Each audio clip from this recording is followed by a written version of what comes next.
Retomamos el programa de CADE Ejecutivos 2025 con una sesión en la que luego de revisar cuál es la agenda pendiente para generar crecimiento económico, para asegurar servicios públicos de calidad, para garantizar la seguridad jurídica, ahora nos vamos a concentrar en cómo podemos enfrentar los desafíos en salud y educación, dos pilares fundamentales del bienestar y también de la competitividad.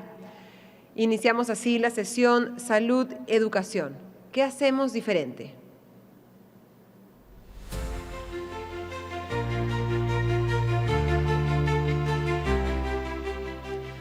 Nos acompañan en esta sesión como conductora Pamela Bertis, periodista y conductora de Día D, a quien invitamos al escenario, y que moderará el panel formado por Ángela Flores, presidenta del Comité Estratégico de Salud de IPAE Acción Empresarial y directora ejecutiva de ALAFARPE, y también Susana Díaz, miembro del Comité Estratégico de Educación de IPAE Acción Empresarial y gerente de Desarrollo Institucional de ADECOPA. Adelante, Pamela. Muchísimas gracias, Ale. ¿Cómo están? Buenas tardes. Ángela, Susana, bienvenidas, buenas tardes. Yo soy una convencida, ya que vamos a hablar de educación y salud, que la educación pública de calidad es la mejor manera de colocar en el partidor en igualdad de condiciones a los estudiantes del sistema público respecto a los estudiantes de los sectores más pudientes que acceden a la educación privada. Sin embargo, la brecha de infraestructura y calidad demuestran que, infelizmente, el Estado le sigue fallando miserablemente a los más vulnerables de esta sociedad. Tengo cifras del MINUEDO. En infraestructura, la brecha hasta diciembre del 2024 era de 159 millones de soles. En el ámbito rural, 62,2% de los colegios presentan problemas graves y, según COMEX, 16% de los colegios a nivel nacional están al borde del colapso. Hay dinero, pero poca capacidad de ejecución de gastos, sobre todo en gobiernos locales, que solo ejecutaron el 65% de su presupuesto el año pasado, según el MEF. Y aún así, el Congreso aprobó la ley que modifica la distribución del IGB, otorgándole 2% adicionales al Foncomún. Este mismo Congreso, por insistencia, aprobó la ley que dispone el nombramiento sin evaluación de más de 24.000 docentes, tumbándose de un zarpazo la meritocracia en la carrera pública magisterial. Esas son las condiciones en las que estudian más de 6 millones de escolares del sector público, padeciendo además, en plena era digital, de un irregular acceso a servicios de Internet. Según UNICEF Perú, solo 39% de estudiantes cuenta con conexión y eso abre otra brecha, que es la de las competencias en el uso de la tecnología. En salud, la buena noticia es que más del 97% de los peruanos está afiliado a un seguro médico. Sin embargo, el acceso real es precario, por decirlo menos. La encuesta nacional de hogares del 2022 señala que 7 de cada 10 personas que necesitaron atención no la tuvieron. ¿Y por qué? Porque la demora en atenderse. Confiepa ha alertado hace 2 días que esta situación se grafica en lo que pasa en salud. Un paciente, para tener una cita en endocrinología, debe esperar 105 días. Y hay más de 42.000 asegurados que están esperando a ser operados. La gente se está muriendo esperando por una operación. 52% de los centros de atención primaria del Ministerio de Salud y gobiernos regionales no tienen médicos, 98% no tiene infraestructura y equipamiento adecuados. El acceso a medicinas es otra de las deudas pendientes con los peruanos más pobres que, aún estando asegurados, según el Instituto Peruano de Economía, indica que los hogares más pobres destinan hasta el 15% de sus ingresos, mientras que los hogares más ricos 1%. O sea, hay cobertura total, pero las medicinas no se encuentran dentro del sistema y tienen que ir a buscarlas fuera. Queremos ser parte de la OCDE y, según un informe de agosto de este año, Perú ha incrementado su inversión en el sector en el orden del 6%, pero estamos debajo de la media, que es 9%. Para terminar, esa es la dura realidad que padecen millones de peruanos que viven postergados y hoy además arrinconados por la criminalidad que en promedio asesina a 6 peruanos al día. Son cifras reales. Millones a los que el próximo año más de 39 agrupaciones políticas irán a pedirle su voto en una muestra de canibalismo por el poder político inédito en nuestra historia. Yo les pregunto cómo creen que se van a decantar los votantes si estas son las condiciones de los servicios básicos que les debe proveer el Estado. Ese es el contexto en el que nos encontramos y le doy pase a Ángela Flores para hablar de salud. Ángela. Muchas gracias, Pamela. Muchas gracias, Susana. Es un honor para mí compartir este panel. Gracias, Gonzalo Galdós. Gracias, María Isabel León y a todo el equipo de PAE por dar un espacio de salud en CADE. Porque guardar silencio en salud cuesta vidas. Y les voy a contar algo que la OCDE recientemente nos reportó y algo que ya habíamos intuido, que el 97% de los peruanos tenemos un seguro de salud. Sin embargo, la calidad de prestación todavía es un claro reto por la calidad de servicios. Tenemos como país la tasa de enfermedades prevenibles más alta. Tenemos aún 43.1% de niños entre 6 y 35 meses de nacidos con anemia. Estamos hablando de niños de 1 a 3 años, el futuro de nuestro país. Tenemos una inversión de salud de solamente el 6% del PBI, cuando la mediana esperada es de 9%. Pero paradójicamente, en los últimos 40 años, vale decir que hemos avanzado en aseguramiento e incluso hemos incrementado en 13 años la expectativa de vida de los peruanos. Sin embargo, mientras algunas regiones invierten 3 veces más que otras, existen ciudadanos que aún viajan horas o días para poder llegar a un establecimiento de salud. Un estudio de evidencia consultores demuestra que en algunos distritos sin capacidad diagnóstica, el ciudadano tiene que viajar o desplazarse entre 50 y 180 minutos sin contar el tiempo de la cita. El tiempo para ese ciudadano puede ser tan importante como la vida y la muerte. Y lo sabemos todos. Para entenderlo mejor, vamos a mirar la ruta del paciente el día de hoy. Porque no es una novedad que hoy y todos los días miles de familias peruanas viven el drama de conseguir o tratar de conseguir una cama o una cita en un hospital público. Si bien es cierto en la norma,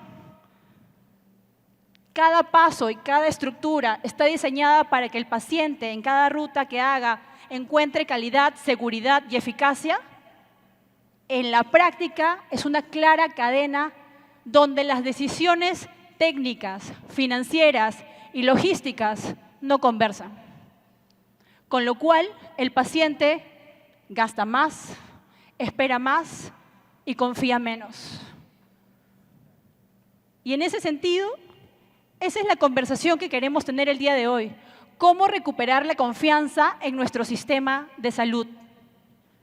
Pero para empezar a entenderla, escuchemos. En un estudio reciente de la empresa Dynamic Digital, donde se escucharon las conversaciones sobre el sistema de salud, más del 70% de las redes sociales tenían comentarios negativos sobre el sistema de salud. Las palabras más repetidas: trámite, abandono, desconfianza. Claramente que un paciente siga esperando una cita horas mientras tiene que trabajar, sigue construyendo esa desconfianza, se frustra el país y se frustra su salud. Y para recobrarla necesitamos acciones claras, con un liderazgo claro, con un norte y una institucionalidad de verdad meritocrática. Esa confianza solamente se va a recuperar con esas 3 variables, articulando con todos los actores del ecosistema de salud, incluyendo los pacientes, para poder tener resultados claros y, en verdad, con resultados sanitarios, medir la calidad de salud de nuestra gente.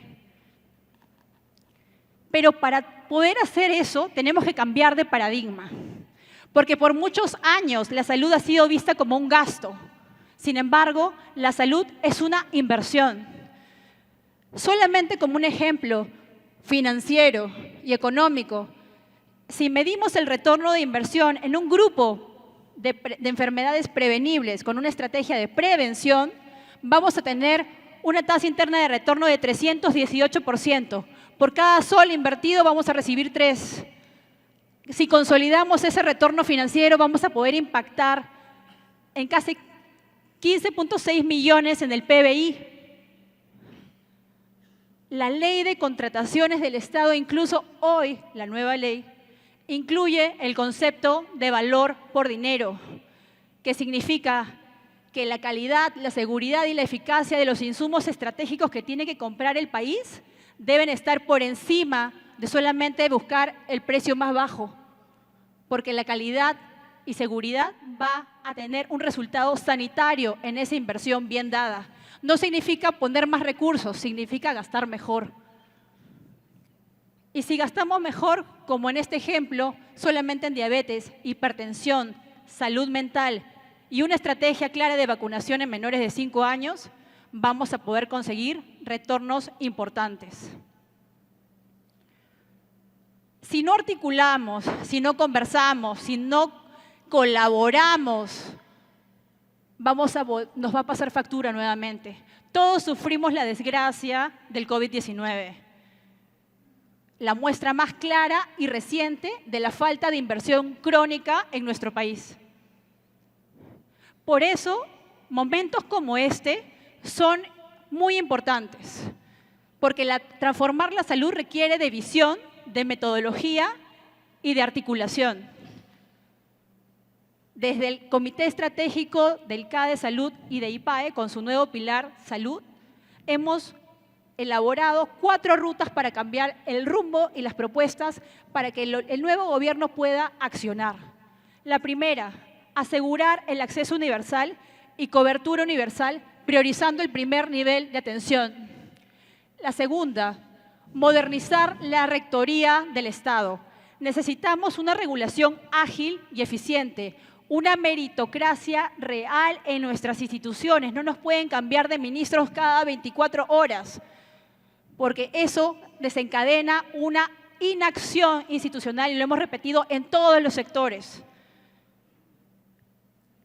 Evaluación constante de esa meritocracia y la voz de la sociedad civil tiene que estar presente. Tercero, resiliencia sanitaria con talento humano. ¿Cómo? A través de asociaciones público-privadas, obras por impuestos, servicios por impuestos, en logística, talento y capacitación, más allá de la infraestructura. Innovación y tecnología tienen que ser nuestros principales aliados, porque sí, efectivamente necesitamos trazabilidad, cerrar nuestras brechas geográficas de nuestro hermoso país, conectando a ese paciente que no tenga que ir a Lima para poder tratarse una enfermedad compleja. Sin embargo, la sociedad civil no espera que la convoquen, ni el sector privado. Ya venimos actuando. La sociedad civil, a través de la Asociación de Pacientes con Cáncer, creó una herramienta muy importante, el semáforo oncológico, que evalúa y supervisa en tiempo real la implementación de la actual ley de cáncer, para que no solamente quede en el papel, sino sea una realidad. Y ya esta herramienta está exportada en Chile. Desde el lado del privado, más de 15 hospitales ya han sido ejecutados a través de asociaciones público-privadas y obras por impuestos, con un impacto de más de 426 millones de dólares. Por eso los ciudadanos de Yata, Macusani y César Vallejo en La Libertad pueden ser ahora atendidos. Y programas con alto nivel de confiabilidad como Padomi, Farmacia Vecina, el Hospital Barton, el Hospital Cailín, atienden y tienen un nivel de satisfacción alto. Es ahí donde se recompone la confianza, porque cuando la confianza se recompone, la capacidad de articulación se multiplica y con eso realmente estamos impactando. Un ejemplo real que hoy ha dado el MINSA y quiero destacar, con una alianza entre GIZ, OPS y el Ministerio de Salud, es la campaña Vacunarnos es Cuidarnos.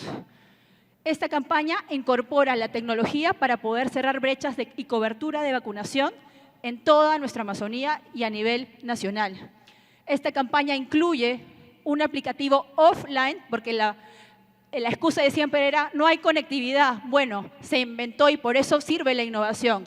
es un aplicativo offline para poder registrar y tener la validación de que esa vacuna fue trazable y fue puesta en el paciente. Y la difusión de esta iniciativa es muy importante que se hayan unido las cámaras regionales, la empresa privada, gremios empresariales y muchas empresas que hoy vienen difundiendo. Como madre y como mujer, también destaco las acciones del MINSA, que con esta visión de articulación pudo llegar a una meta del 100% de niños, niñas y adolescentes menores de 18 años vacunados con el virus del papiloma humano. Eso es muy importante, porque estamos previniendo el cáncer al cuello uterino para el futuro del país, para las futuras generaciones. Este tipo de iniciativas sí nos llenan de orgullo, porque no solamente son esfuerzos aislados de empresa por empresa, es una coalición, es un pacto por la salud en la cual los invito a sumarse y a seguir construyendo y transformarlo en la salud, porque solos, el Estado solo, el privado solo y el paciente solo no va a poder hacerlo. La salud se tiene que transformar a lo largo del ciclo de vida de las personas y se tiene que trabajar con educación desde la primera infancia. Es así, y mirando hacia adelante, que la tecnología y la inteligencia artificial van a ser un aliado preponderante para poder cerrar esas brechas. Ya en Cajamarca existen proyectos pilotos de salud digital con inteligencia artificial que con el escaneo de las radiografías ya pueden detectar cáncer al pulmón y determinar algunas enfermedades respiratorias con diagnósticos tempranos y no hacer más complicada la evolución terapéutica de un paciente. Y por otro lado, la telemedicina se representa como una enorme oportunidad para poder cerrar estas brechas de acceso geográfico que tenemos en nuestro país y poder de verdad cerrar y llevar los servicios de salud a todos los peruanos. La tecnología hoy, de verdad, bien usada, es nuestro mejor aliado, porque nos cierra brechas, nos vuelve a conectar a aquellas instituciones, a aquellos pacientes y sobre todo construye voluntades. Ese es el liderazgo que necesitamos en salud, un liderazgo con propósito, donde las mesas de trabajo y las reuniones que tanto cuestan llevar con el sector público no queden solamente en ideas, sino se busquen resultados reales. Porque la verdad es que la confianza en nuestro país tiene que reconstruirse a nivel del sector salud.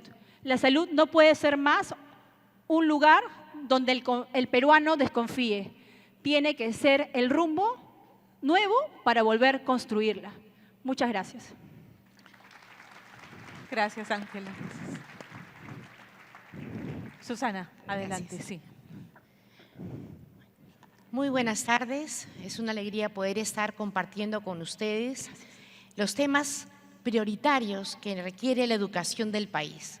Como hemos escuchado en sesiones anteriores, en el panel anterior, la educación o la falta de ella o la mala calidad educativa puede ser la raíz de muchos de los problemas que vivimos actualmente y a la vez es la solución. Hay muchas tareas urgentes en educación, tales como la mejora de los aprendizajes, por ejemplo, el cierre de la brecha de infraestructura educativa, a la que ha hecho mención Pamela en la introducción, el hacer de la educación realmente una propuesta inclusiva, la transformación digital. Sobre estas necesidades existen muchísimos diagnósticos que cualquier líder responsable debe conocer y además ser parte de la solución, pues la educación será el cauce sobre el cual tiene que discurrir el desarrollo de nuestra nación. El Comité Estratégico de Educación, después de una acuciosa reflexión, eligió el tema que hoy abordaremos y que a todos nos interpela, nos involucra como ciudadanos, como padres de familia también, y es el de la formación en valores y la necesidad de recuperar la disciplina, la institucionalidad, el respeto a la autoridad como un elemento formativo esencial. Miren, los titulares de cada día nos hablan de cómo está la realidad de violencia e inseguridad en el país. En lo que va del año, casi se han reportado 9.000 casos de violencia escolar. Estudiantes que se agreden entre sí, estudiantes que agreden a sus maestros, padres que agreden a los maestros, situaciones de violencia entre alumnos, pero también violencia familiar. Es importante entonces que nosotros reconozcamos que existe una herida que crece.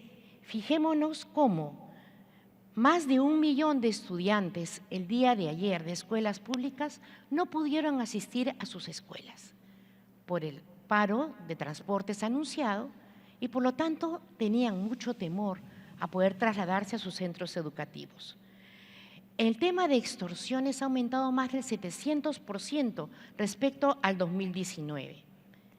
Veamos además que tenemos una generación en alarma.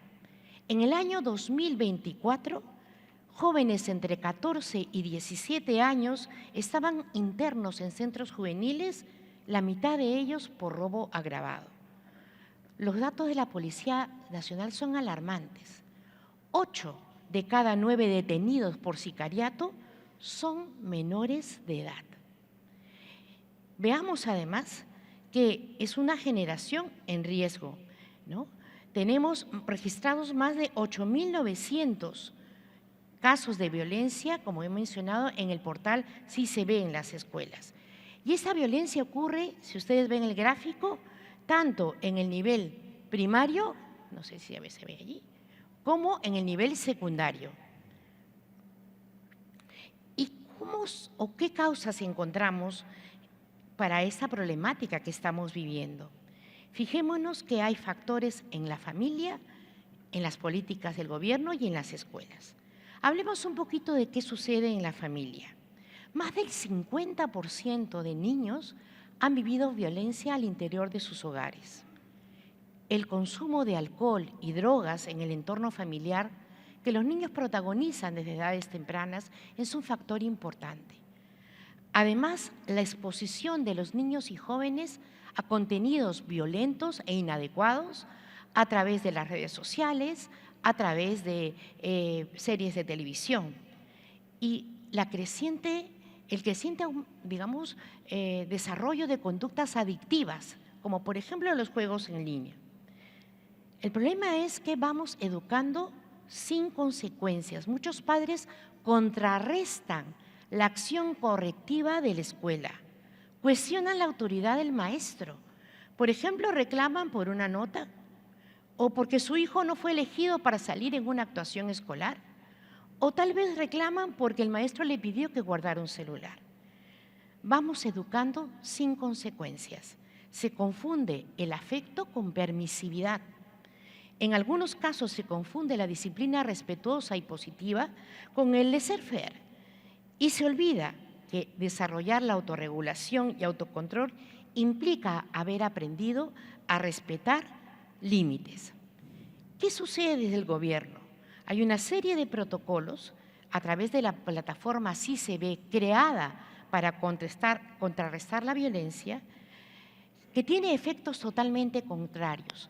Cualquiera puede denunciar un acto de violencia en la plataforma, un adolescente, un padre, un maestro, y muchas veces esto genera desconfianza, porque se genera reportes desde porque un niño empujó a otro durante el recreo, o de repente porque ha habido un entredicho entre dos compañeras pues, que están en plena pubertad. Los directores y maestros viven completando protocolos, atendiendo denuncias e inclusive asistiendo a la Fiscalía para resolver estos conflictos. Hoy los docentes no pueden ejercer con firmeza la disciplina necesaria para generar aprendizajes valiosos en el aula. Vivimos con temor en las aulas, pero no solamente de los estudiantes, el temor de los maestros a ser denunciados. Muchas legalidades, pocas oportunidades de prevención. Además, es importante saber que la salud mental y emocional de los estudiantes se ha resquebrajado desde la pandemia. Solo contamos con 679 psicólogos para atender a más de 51.000 escuelas públicas en todo el territorio. Las políticas de convivencia escolar carecen de continuidad y carecen de presupuesto. Podemos observar cómo en los últimos años prácticamente ha habido un presupuesto nulo para la prevención y atención de la convivencia escolar. En la escuela también notamos pues que la escuela va perdiendo la autonomía necesaria para forjar un ambiente de convivencia armónico entre sus estudiantes. La autoridad está siendo menoscabada, igual que vemos que hoy en la calle la gente no respeta la autoridad de un policía. En la escuela el niño no respeta la autoridad del maestro. Los padres contradicen las indicaciones de los maestros. El clima escolar se va deteriorando y esto impacta en los logros de aprendizaje, además del desarrollo emocional de los estudiantes. Se crece con miedo, con desconfianza e inclusive con esta visión de impunidad, porque los estudiantes aprecian que su propia escuela no puede contrarrestar los casos de conflicto, de violencia o agresión entre estudiantes. Esto va generando una escuela sin disciplina formativa ni educación en valores. Viene muy bien recordar esta frase de Pitágoras: educad a los niños y no será necesario castigar a los hombres. Si queremos realmente recuperar nuestra sociedad, si queremos realmente que nuestra sociedad primen los valores de la integridad, de la honestidad, es necesario poder educar bien a los niños. Y entonces es importante que tengamos en cuenta además que la sociedad necesita normas claras que sean exigibles para todos, consecuencias proporcionales a las faltas cometidas, que desarrollen en los niños una conciencia moral paulatina y el sentido de responsabilidad para asumir las consecuencias de sus actos. Propuestas de solución, primero desde la familia. Es importante que los padres puedan asumir ese primer rol de educadores que les compete. Los padres aman mucho a sus hijos, pero no aciertan en la educación. Hay que promover la formación de padres y cuidadores desde la escuela, desde la empresa, desde la sociedad civil, para que ellos vayan adquiriendo prácticas positivas de crianza. Hay que promover también que exista la posibilidad de que los chicos tengan actividades extraescolares de un ocio de crecimiento, deporte, teatro, arte, música. Y luego facilitar y promover una participación organizada de los padres en la vida escolar. Los factores asociados a la última encuesta nacional de logros de aprendizaje señalan que los aprendizajes mejoran mucho cuando los padres se involucran en la educación de sus hijos, pero no para reclamar al profesor, sino, por ejemplo, cuando en casa comparten una tertulia con sus hijos, cuando le cuentan un cuento al niño pequeño antes de dormir, cuando tienen conversaciones sobre lo que el niño va haciendo en el colegio, sobre las amistades. Este vínculo que establecen los padres no solamente favorece el desarrollo emocional, sino favorece también el desarrollo académico. ¿Qué más podemos hacer desde el gobierno? Pues desde el gobierno hay que devolver la autonomía a las escuelas para que puedan gestionar las acciones correctivas frente a faltas de disciplina. Crear estas alianzas con organizaciones civiles, con el municipio, para promover valores y salud mental. Y hay que fortalecer la tutoría. La tutoría en las escuelas es un eje importantísimo que va a ayudar a desarrollar las competencias parentales y las competencias emocionales de nuestros estudiantes y sobre todo las competencias éticas. Y desde las escuelas, pues es imprescindible crear un ambiente de disciplina, revalorando la figura del docente como formador. Un importante desafío para todos, que no solamente se revalore la carrera docente incrementando los sueldos, sino que se le capacite al docente para poder desarrollar todas esas tareas de soporte a los estudiantes y a las familias, para educar en valores, ¿no? Se trata de poder ejercer la docencia y la orientación con firmeza, ayudando a que los chicos asuman las consecuencias de sus actos. Tenemos que promover programas de liderazgo juvenil. Ya hemos escuchado esta mañana a los jóvenes líderes universitarios dispuestos a apoyar en la formación ética, en la formación de valores ciudadanos y democráticos. La escuela debe ser un espacio seguro de formación integral, incluyendo que los estudiantes asuman la responsabilidad de sus actos. Educar implica también corregir, y corregir conlleva asumir consecuencias. La disciplina no es castigo, la disciplina es el camino hacia la libertad responsable. No estamos sugiriendo que se aplique lo que dice y reza una décima de Dincomé de Santa Cruz, que justo ahora celebramos el centenario de su natalicio este año. Él decía en una décima: a cocachos aprendí mi labor de colegial en la escuela fiscal en el barrio donde nací. No estamos pidiendo y diciendo que la letra con sangre entra.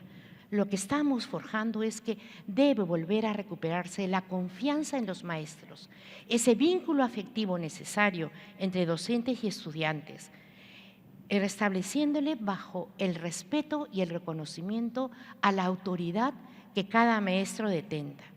Hay que establecer normas claras. Es fundamental para que los niños aprendan a controlar sus impulsos, a autorregularse.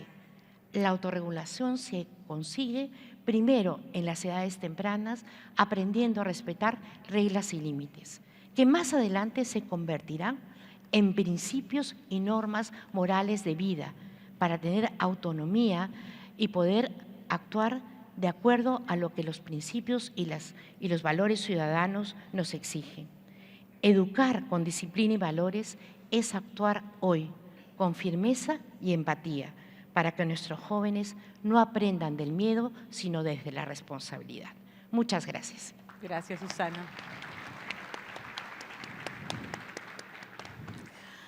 Ángela, hemos hablado de las brechas y de cómo los sectores más desfavorecidos de la sociedad les cuesta mucho más, a pesar de la cobertura de salud, acceder a medicinas. Y quisiera hablar contigo de Digemit.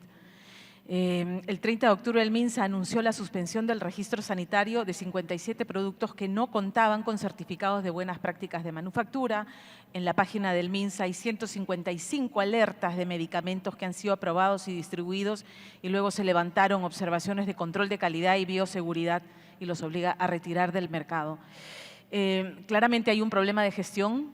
Ha salido la ley de medicamentos genéricos intercambiables, están trabajando en el reglamento, pero el asunto que Digemit ha sido un cuello de botella para acceder a medicamentos y que las farmacias de las instituciones públicas de salud estén abastecidas y atiendan a los más pobres. ¿Qué hacer con Digemit? Gracias, Pamela, por la pregunta. Digemit es una autoridad regulatoria que no goza de la misma autonomía que una autoridad regulatoria como Indecopi, como SUNAT. En primer lugar, corresponde dentro del Ministerio de Salud a una necesidad de poder realizar su labor regulatoria con esa autonomía para que pueda ser eficaz.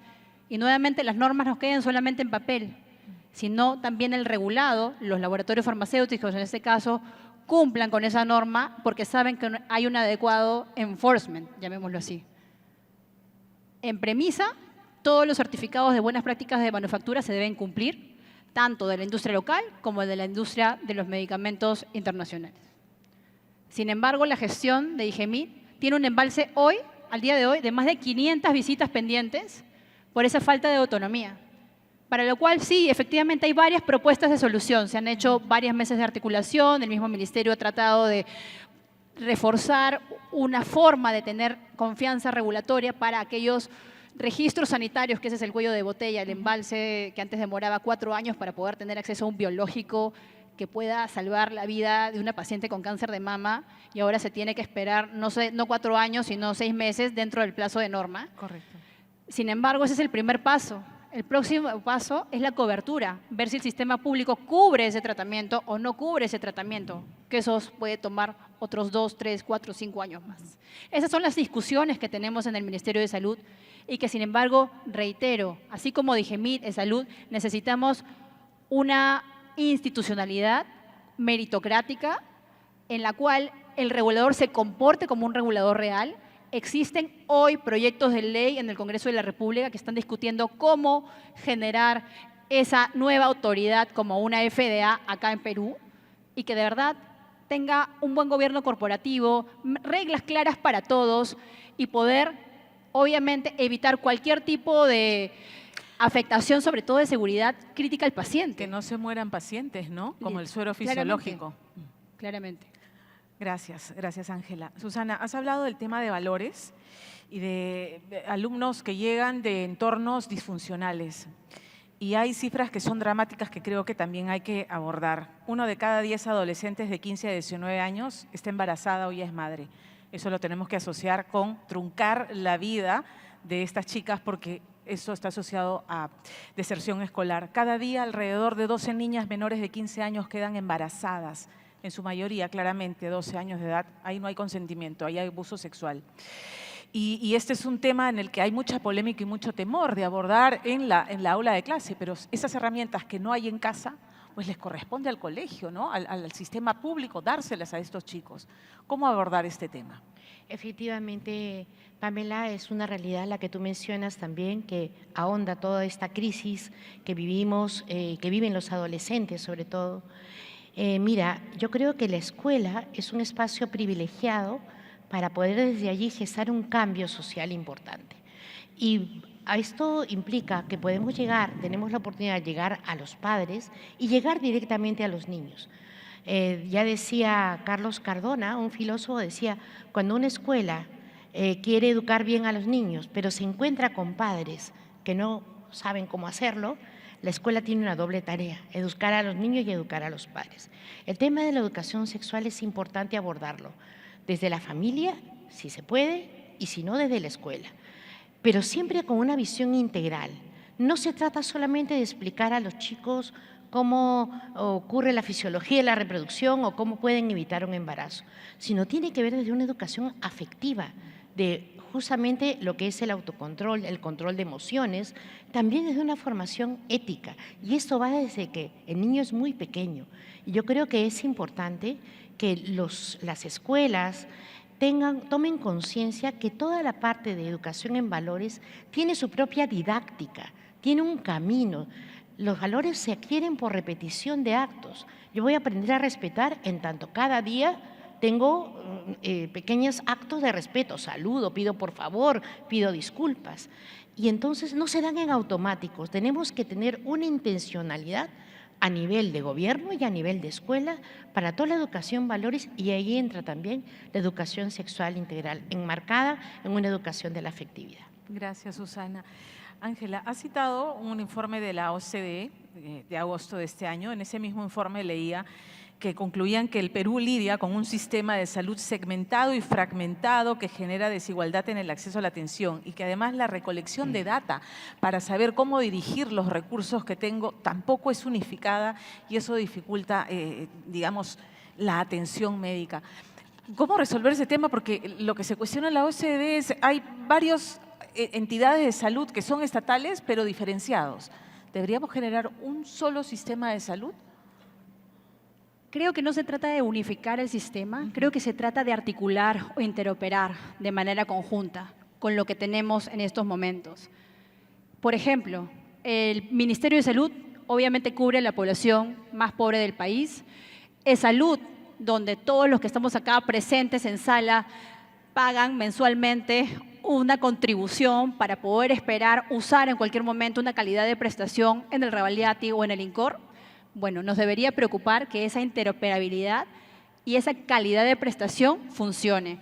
Los sistemas fragmentados están en América Latina, sin embargo, articulan, operan. Desde el abastecimiento, desde poder tener una trazabilidad, una planificación presupuestal adecuada, no como las cifras que nos mostró el doctor Barrios con un gasto corriente trepando y un gasto de capital pues estable a la baja. Necesitamos de verdad una transformación del sistema de seguridad social porque la salud es el motor de la formalización. No puede ser posible escuchar a un paciente emprendedor que diga no quiero estar en planilla, quiero mejor ser informal porque tengo un CIS. Eso significa que el sistema puede estar simplemente frustrándose y eso es grave. Necesitamos transformar a salud con una gobernanza clara, adecuada, no solamente cambios de cabezas, sino una transformación estructural que sirva y nos importe, porque todos los que estamos acá sentados vamos a utilizar en algún momento de salud, o sus familias o sus amigos, y nos debe importar y nos debemos comprometer a ser parte de la solución y saber lo que está bien, lo que funciona bien, destacarlo, y lo que funciona mal, también visibilizarlo. Gracias, Ángela. La última, Susana. Inteligencia artificial. He hablado de la brecha digital que se va a crear entre los chicos que tienen pleno acceso a servicios de Internet y los que no, porque el mercado laboral hoy va a demandar profesionales con competencias digitales. ¿Cómo crear un marco regulatorio para incorporar el uso de la inteligencia artificial y todas estas herramientas digitales en el aula de clase, en el colegio y en la educación superior? Mira, en realidad todos los docentes y directivos tienen que ser conscientes primero de todo lo positivo que trae el uso de la tecnología para el desarrollo de una serie de habilidades en el niño y no tener miedo. Todavía existe mucho miedo, muchos prejuicios para el uso de la tecnología en la educación. Yo creo que tiene que haber todo un plan de trabajo para que puedan los profesores aprender de los diversos recursos tecnológicos. Un buen maestro hoy tiene que saber, si soy maestro de ciencias, qué herramientas de inteligencia artificial, qué plataformas tecnológicas pueden apoyar el aprendizaje de las ciencias. La inteligencia artificial hoy nos permite, por otro lado, aligerar mucho el trabajo administrativo de un maestro y dedicar más tiempo, por ejemplo, a poder establecer vínculos con sus estudiantes o preparar también otras actividades de clase. Pero el maestro tiene que ingresar a ese mundo sin miedo. Y para eso necesitamos capacitación, necesitamos oportunidades de cerrar brechas también de conectividad y brechas tecnológicas, pero yo creo que es un desafío muy grande para los próximos años en la educación de nuestro país, el incorporar las tecnologías en general y por lo tanto también la inteligencia artificial para mejorar los aprendizajes. ¿Sería viable impulsar, empezar a pensar en regulación respecto a incorporar la inteligencia artificial? Hay universidades privadas que ya están, o sea, regulando internamente el uso de la inteligencia artificial en el aula de clase.